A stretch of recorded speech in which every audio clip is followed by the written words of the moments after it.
As a reminder, we will be on a NASCAR this weekend.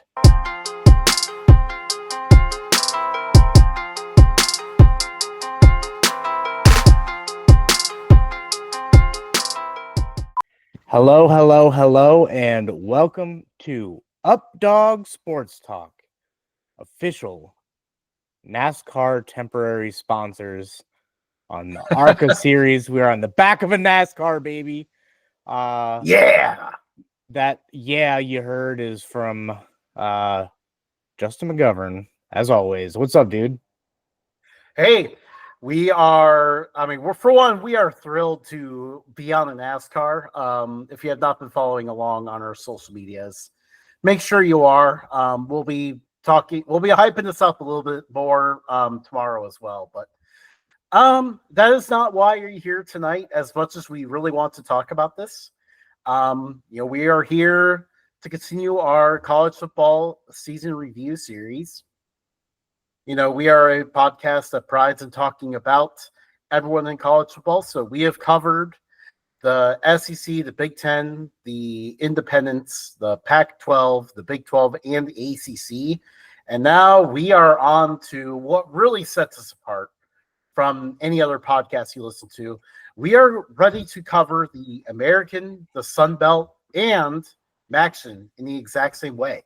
Yeah. And if you're new to the channel, we were founded in COVID, and we got sick and tired of bigger networks focusing solely on the LeBron Jameses, the LA Lakers, the LA Dodgers, the Tom Brady's back then, just the top players and teams in each league. We want to represent everybody, so we try to spend as close to an equal amount of time on everybody as we can. Hence why we're doing all these grades, so we can spend the same amount of time on every team. So yeah, we are here today to talk football. Justin, what conference are we starting off with? We are starting off with the American. If you've not been following along in the series and this is your first time checking us out, we usually cover these conferences in alphabetical order. So in the American, that brings us to the Army Black Knights. They went 12-2. Hold on. American. Hold on. Before we get into our grades, I do have to say something about the American.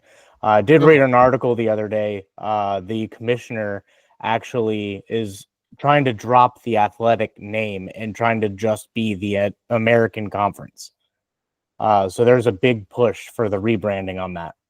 So just an FYI to everyone, if you see us using AAC, it's usually more for convenience than out of respect. But we're going to try to use the American Conference going forward. I think that will help too, because like the AAC is like an acronym I want to use, but I feel like no one else uses it ever.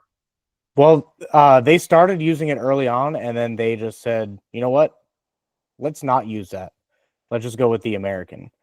And I think it's a good move. They're the only ones with in FBS college football with athletic in the conference name. So might as well drop that and fit in with everyone else, I guess. But matchup tracker, shout out. He said, I just like the American. I like just American. Sorry. Yeah. Oh, man, that was two completely different messages. Yeah, I know. It's been a long day. Yeah. Okay, yeah. Right, yeah, I think the American is definitely a better name. But yeah, let's dive into it here. We got a lot of teams to cover tonight. The Army Black Knights, they went 12-2. There really weren't that high of expectations of them entering the year. But I did mention before the season, I was like, hey, the schedule's kind of favorable. Watch out for them to maybe sneak their way into the American Championship. They did not just sneak their way in. They bust that door open, really ruled the conference all year long, did not lose a single conference game, and then blew out Tulane in the American Championship.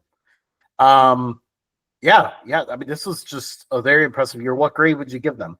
A plus plus. They didn't just hop on the scene; they hopped on the scene and made some noise. And I like what they got going on at West Point. Although they did lose a couple of players to the transfer portal, but that's for a different video. Yeah, Kanye Udo obviously is a big loss, but I give them an A minus for the only reason they got the minus was because now I said they were undefeated in American play. They were not undefeated against American teams. They did lose to Navy.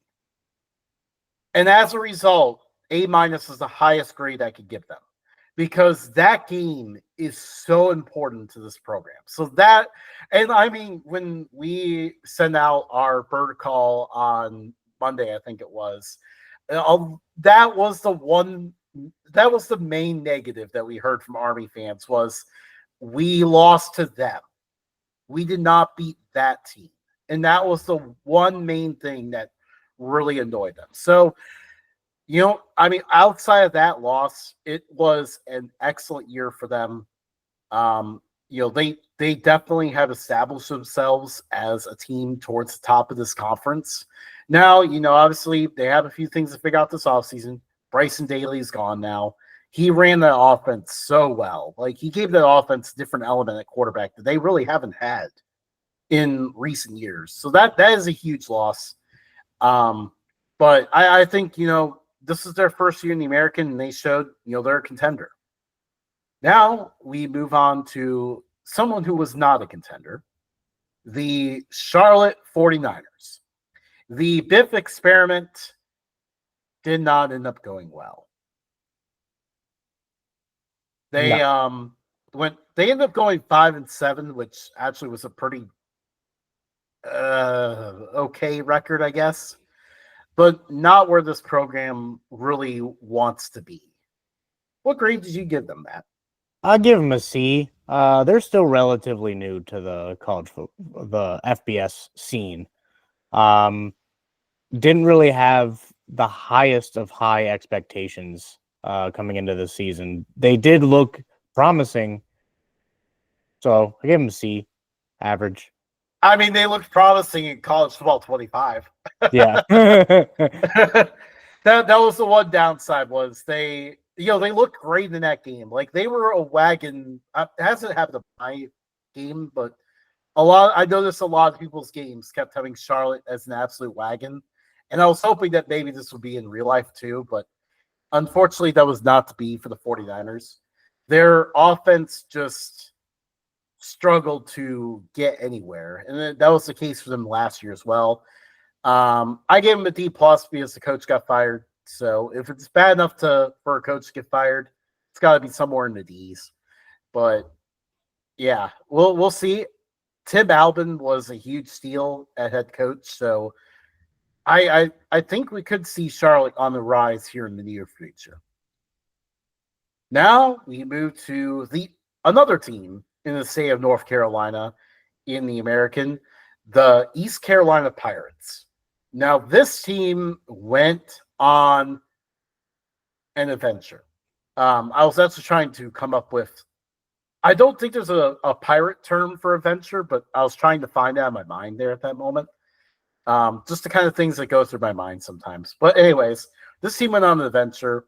It was a disappointing start to the year.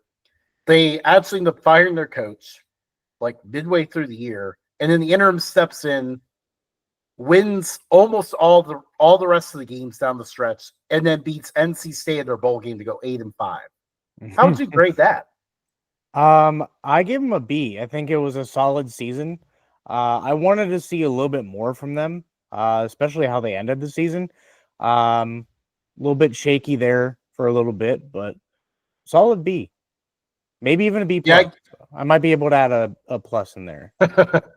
I give them a B-, just mainly the minuses for how they started the year, but in the end, they have got to be happy with how this thing ended. Like, I don't know why the removal of their head coach caused the rest of it to take off.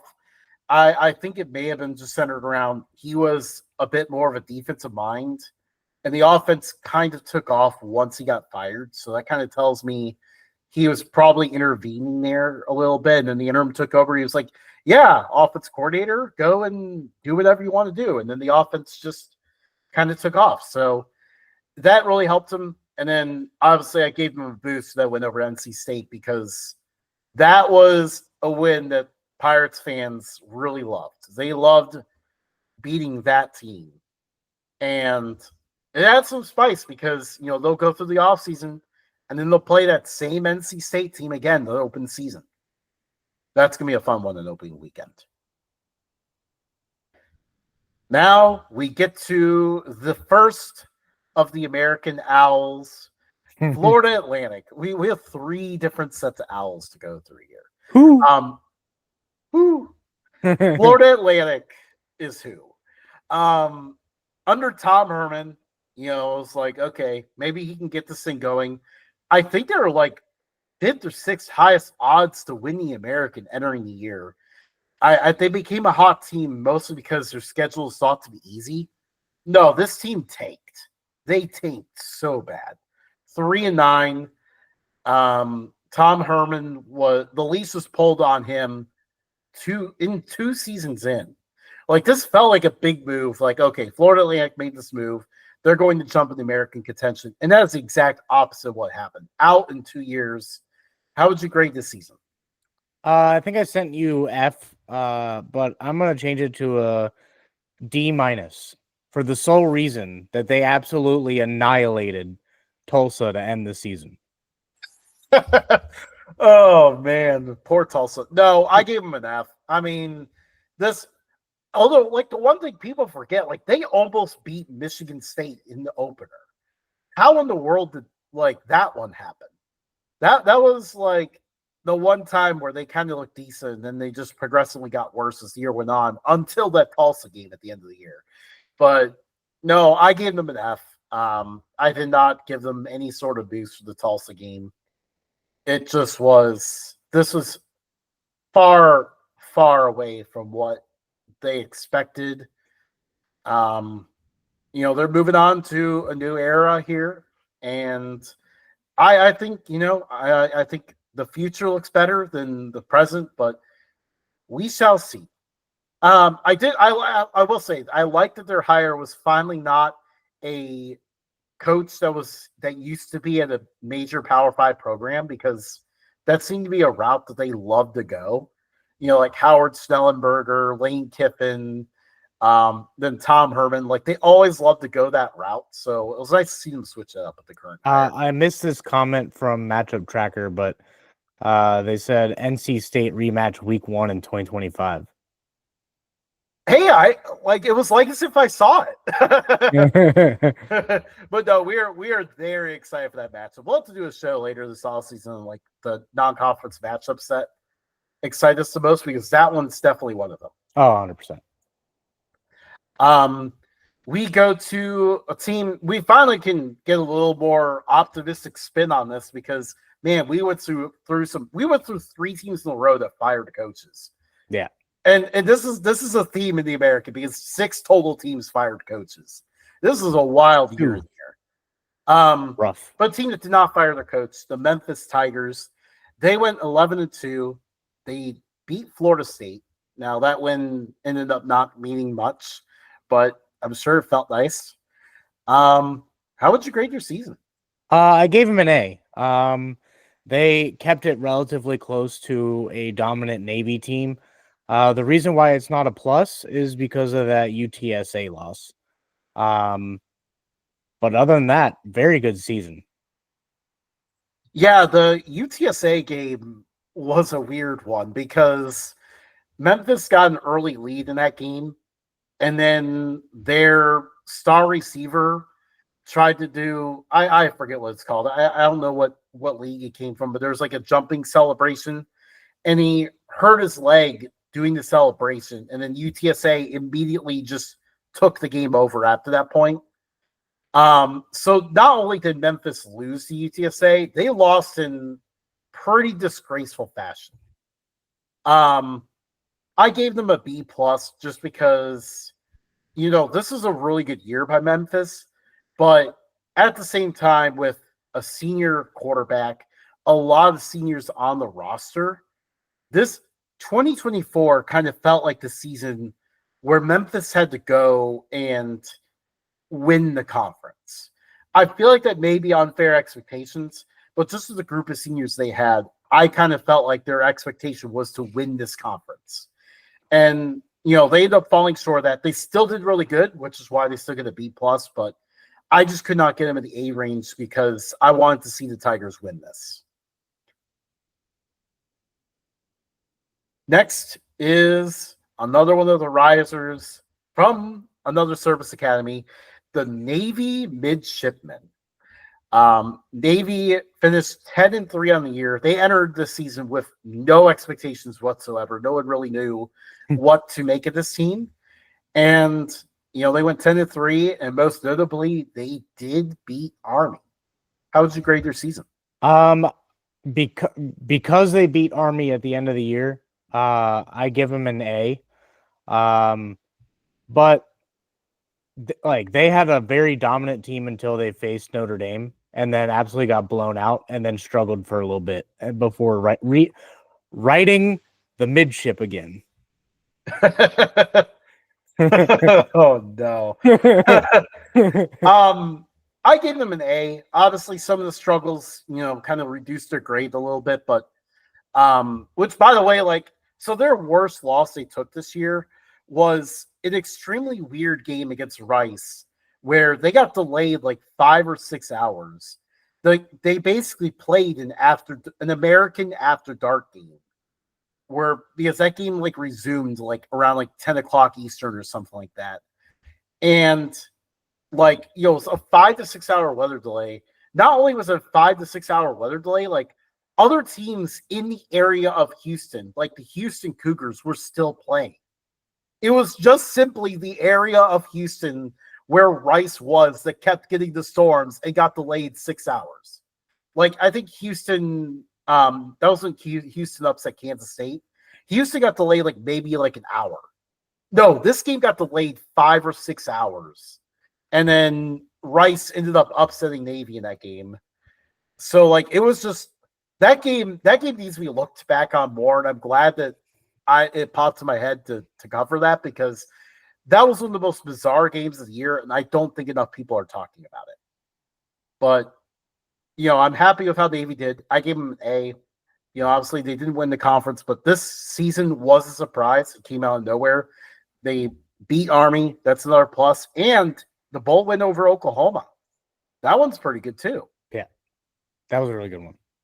Yeah, so great season for Navy. Most notably, Blake Horvath is back next year. I do think we need to talk about Navy as potentially the favorite to win the American in 2025. I'd put some money on that. Yeah. Next, we look at the North Texas Mean Green. It was a hot start for the team. They opened the season 5-1 at one point, but then the schedule got tougher. They actually lost their next 5 games, but then beat Temple to reach a bowl game. They did lose that bowl game, finished 6-7. How would you grade their season? I would go with C-. I didn't expect a whole lot from them this year, and even at 6-7, they exceeded my expectations. They beat the teams that they should have beat. They didn't beat the teams that were a little bit stronger than them. So C-. Okay, I'm going to push back on you here a little bit. Why are you giving them a C- as they surpass your expectations? Because, they still went 6-7. I can't really give them a great grade for having a losing record. I know, but I gave them you beat South Alabama. You beat an FCS, Stephen F. Austin. You get annihilated by Texas Tech. You blow out Wyoming and Tulsa. You win a close one at Florida Atlantic. And then you go on a stretch of losing to Memphis, losing to Tulane, losing to Army, losing to UTSA, losing to East Carolina. I definitely feel like UTSA and East Carolina could have been teams that they could have tried to beat a little bit more. But then you did follow it up with a win against Temple, but that's not really saying much. So give Yeah, them C minus. I gave them a B minus because they exceeded expectations. They still had a good offense, despite the fact that they just got absolutely raided by the portal last offseason. Lost a lot of talent to so many different places, and they still maintained having a good offense. So, I was happy with that. Reaching a bowl game, I still think is a pretty good accomplishment for this program. We want to see them take further steps, but I think just for 2024, I think reaching a bowl was worth a B minus grade. Now, obviously, I would have liked to see them do more. That's why I couldn't go higher. But overall, a very solid season. I think, we're starting to see the building blocks being built for this program. I'm curious to see what they could do moving forward. I need to, obviously, this is a 2024 show. We're not looking into 2025 yet. So, obviously, have not dove too deep into 2025, but I don't think they've been hit as hard by the portal this offseason. So, looking more promising ahead for the Mean Green. Yep. Now we get to another set of owls. Woo. This time, the Rice Owls. This team They're a food and an owl. This team entered the season with, I thought, there was some expectations. Like, they were one of the top teams in returning production. Honestly, I thought they were going to be pretty solid. That ended up not being the case. They fell back to 4-8. That led to Mike Bloomgren, who had been around the program for at least 8 years, I think it was. He had been around the program for a while. He was fired. So kind of time for a reset for Rice. How would you grade your season? I'm gonna go with a D. You did beat Navy. Kudos. But you didn't really do a whole lot else. Yeah, I agree. I would have a D. There would have been a D minus if not for the Navy game, but if not for that incredibly bizarre Navy game. Yeah, I'm going to respond to our thread about this season and point out to that Navy game again, because that was just such a weird game. But yeah, that was really the only highlight for Rice's season.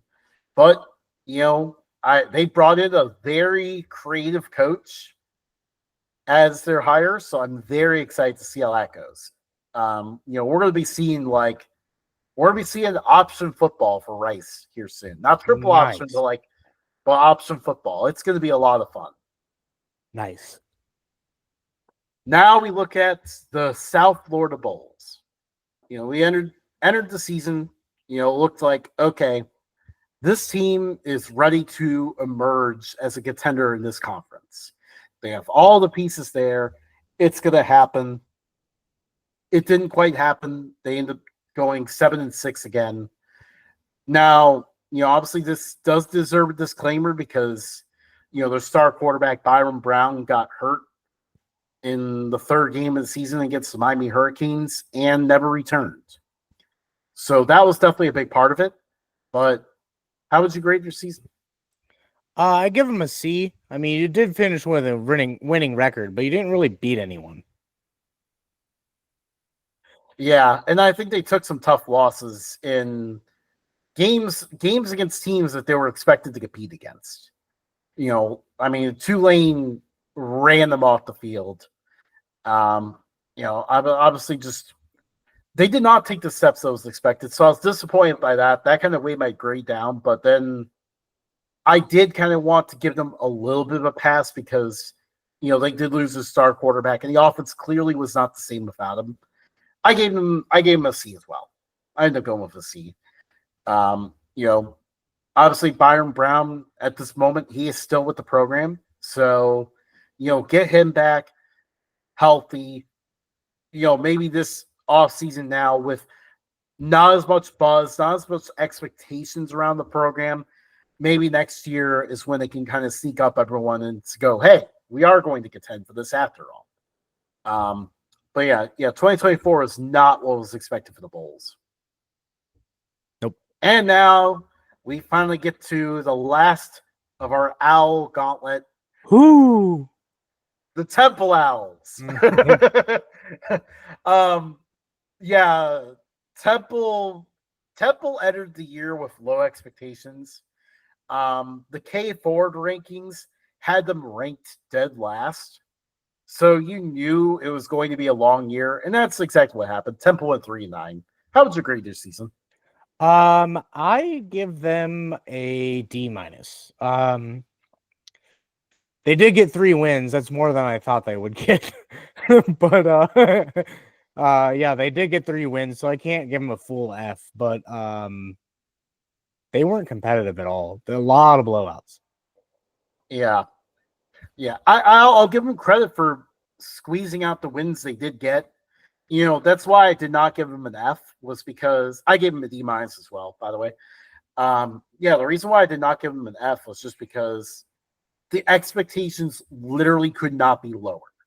So they did surpass that, but at the same time, why was the program in this spot to begin with? That did not go well. I mean, so we did get one Temple fan comment, and they said the best part about the season was that it ended. We hired Casey Keeler. So that's how it went. Obviously, their coach got fired. Yeah, the less said about 2024, the better for Owls fans, I would say. Next, the Tulane Green Wave. We're talking about Tulane on Mardi Gras.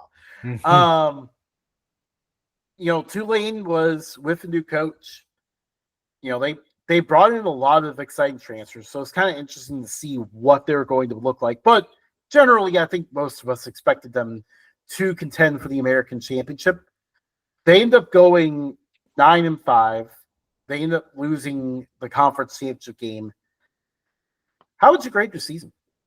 I gave them a B plus. They didn't.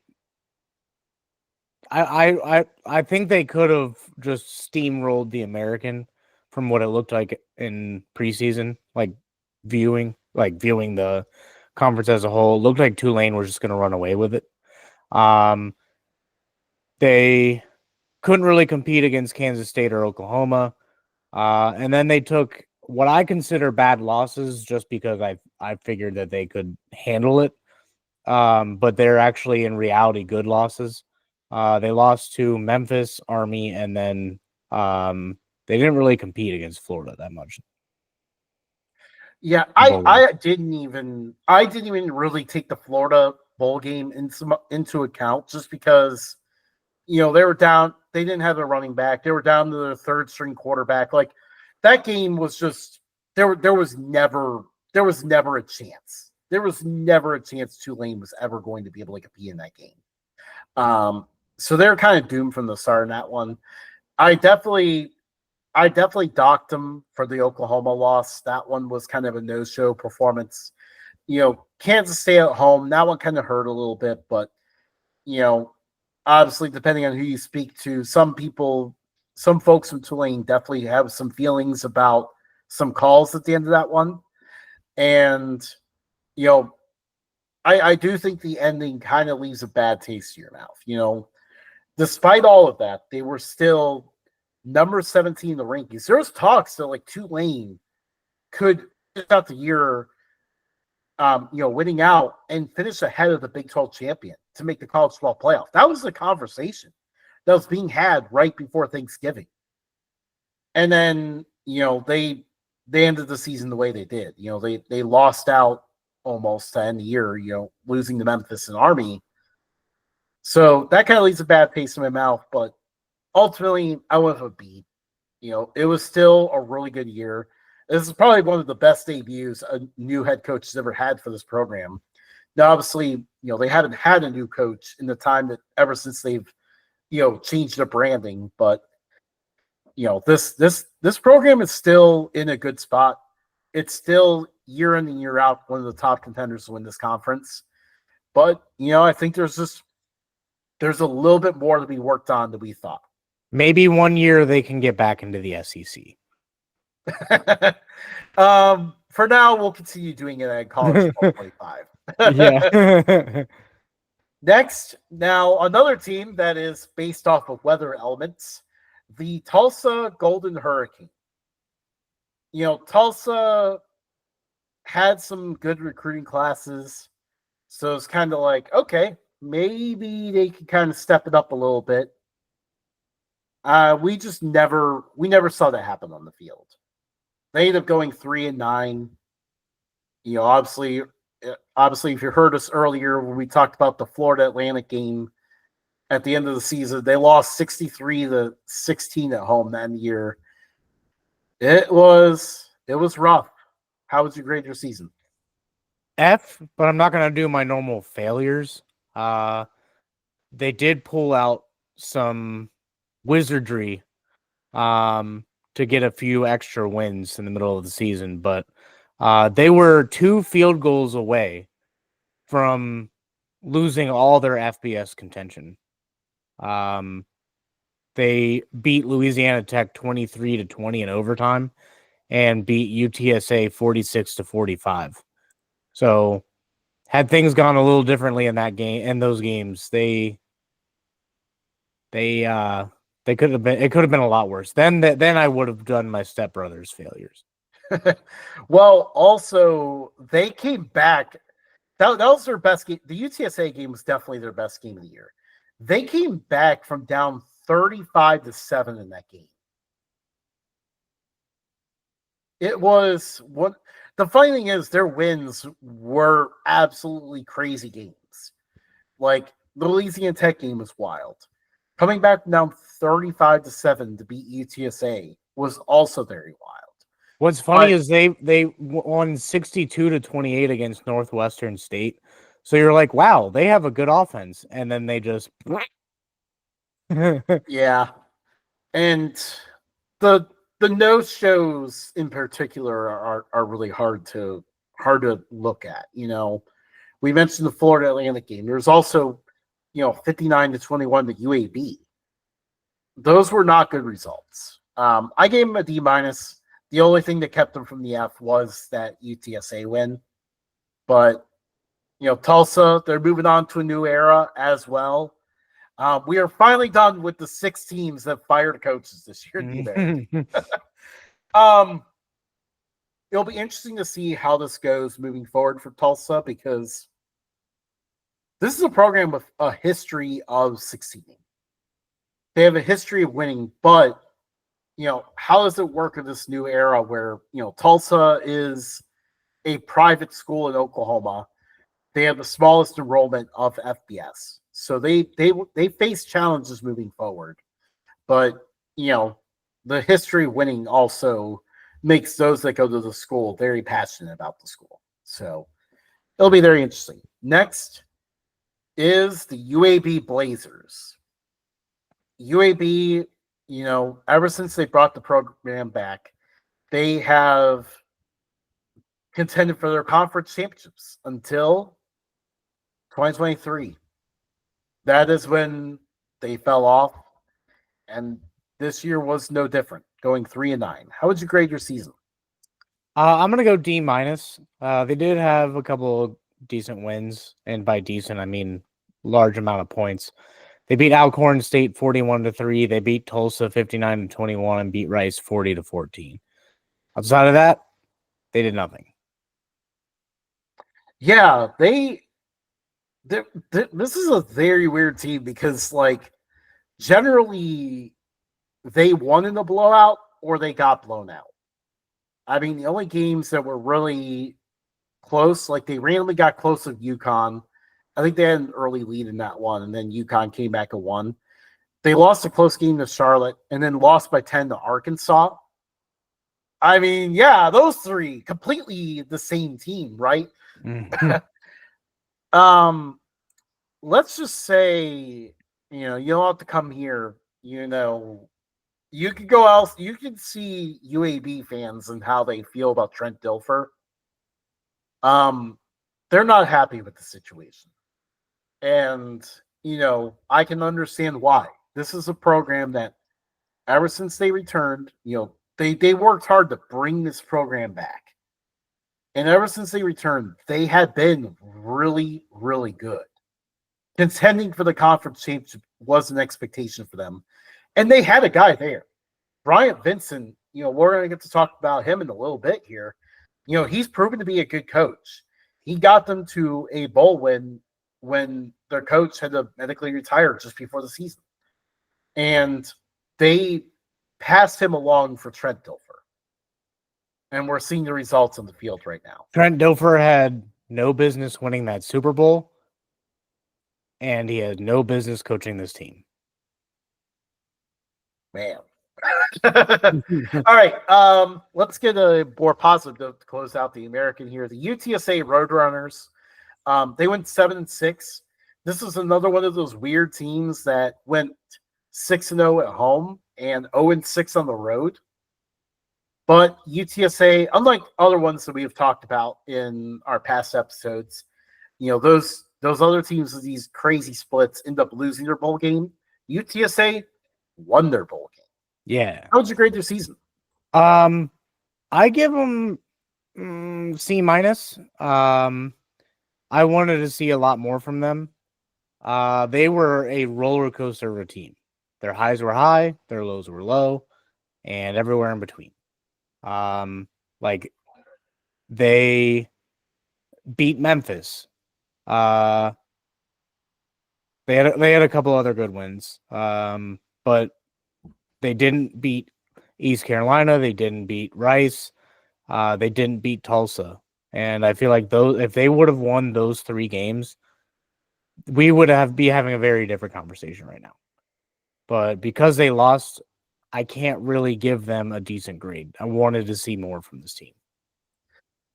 Yeah, and DJ Lagway, transfer to UTSA like you did in College Football 25. Yeah, this is a team that I think, this is their first year in a while without Frank Harris, without a lot of guys, really. And I think they end up needing to retool more than expected.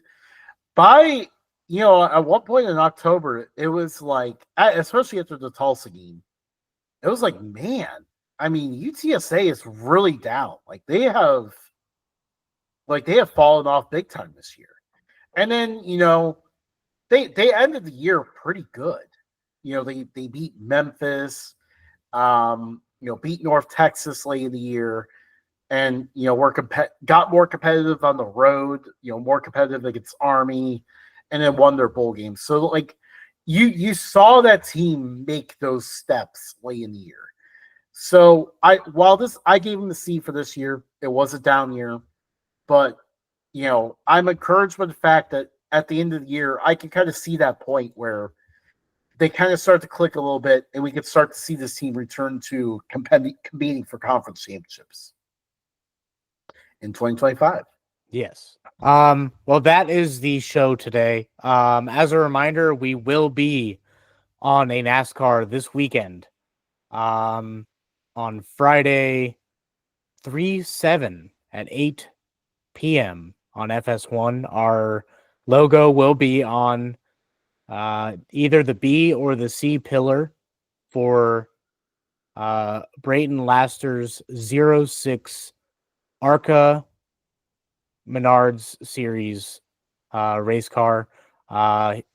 You can watch him win because we're going to be on the car and we're winners. So we're super excited about that. We won a contest, didn't have to pay anything. That was fantastic. So Brayton, thank you so much for allowing us to win that contest and put us on the side of your car or back. So thanks, Brayton. Yeah, I mean, this is a pretty incredible moment for the show. Like we are a small show based out of Ohio, and our logo is going to be on a ARCA Series car all the way in Phoenix, Arizona. Yeah. So a whole new market. Brayton, if you're watching, if you can maybe just point to us, if you want to be as kind to say something about us, that'd be great. We do understand how NASCAR works, so you do have to give a shout out to the paid sponsors. But if you want to give a shout out to the unpaid sponsors, yeah, you gotta shout out your paid sponsors before you shout out us freeloaders. Yeah. This is the definition of along for the ride. Oh yeah, 100%. And the fact that his Twitter handle is the one pizza man, fantastic. Amazing. Wouldn't have wanted to be on anybody else's car. So thanks, Braden, for allowing us to be on your car this weekend. If you do not follow us at Updog Sports Talk on every social media, we're verified now. So look for the green or blue check mark. And except for TikTok, it's super complicated. It's just at Updog Sports Talk. Nothing else to it. Like, subscribe, share with your friends. We love hearing from people looking to grow this channel. If we're on the back of the NASCAR, we have high expectations. So been a great week for us. We're going to ride that high all the way through Friday, and see you guys next week. See you next week. Hopefully Bowling Green has a coach by then. Hopefully. We'll see. Probably not. See you guys. Still no coach.